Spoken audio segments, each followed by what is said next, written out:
ગાંધીનગર ખાતે સીએમ ભૂપેન્દ્ર પટેલની અધ્યક્ષતામાં અને સીઆર પાટીલની આગેવાનીમાં એક બેઠક યોજાઈ ગઈ। ત્યારે પ્રદેશ પાર્લામેન્ટરી બોર્ડની આ બેઠક યોજાઈ હતી। ત્યારે સ્થાનિક સ્વરાજની સંસ્થાઓની ચૂંટણીના મામલે બીજેપી પ્રદેશ પાર્લામેન્ટરી બોર્ડની બેઠક મળી। ત્યારે મુખ્યમંત્રીની અધ્યક્ષતામાં અને સીઆર પાટીલની આગેવાનીમાં આ બેઠક યોજાઈ હતી, જેમાં પાર્લામેન્ટરી બોર્ડની બેઠક બાદ હવે ઉમેદવારોના નામની જાહેરાત કરવામાં આવશે। ત્યારે સ્થાનિક સ્વરાજની સંસ્થાઓના ઉમેદવારો અંગે મંથન કરવામાં આવ્યું હતું।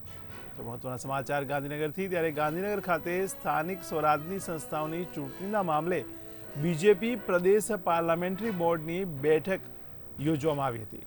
ત્યારે મુખ્યમંત્રીની અધ્યક્ષતામાં અને સીઆર પાટીલની આગેવાનીમાં આ બેઠક મળી હતી। ત્યારે પાર્લામેન્ટરી બોર્ડની બેઠક બાદ હવે ઉમેદવારોના નામની જાહેરાત કરવામાં આવશે।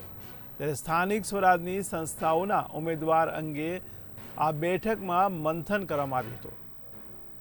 તો મહત્વના સમાચાર ગાંધીનગરથી। ત્યારે ગાંધીનગરમાં સ્થાનિક સ્વરાજની સંસ્થાઓની ચૂંટણીના મામલે બીજેપી પ્રદેશ પાર્લામેન્ટરી બોર્ડની બેઠક મળી, જેમાં મુખ્યમંત્રીની અધ્યક્ષતામાં અને સીઆર પાટીલની આગેવાનીમાં આ બેઠક મળી હતી।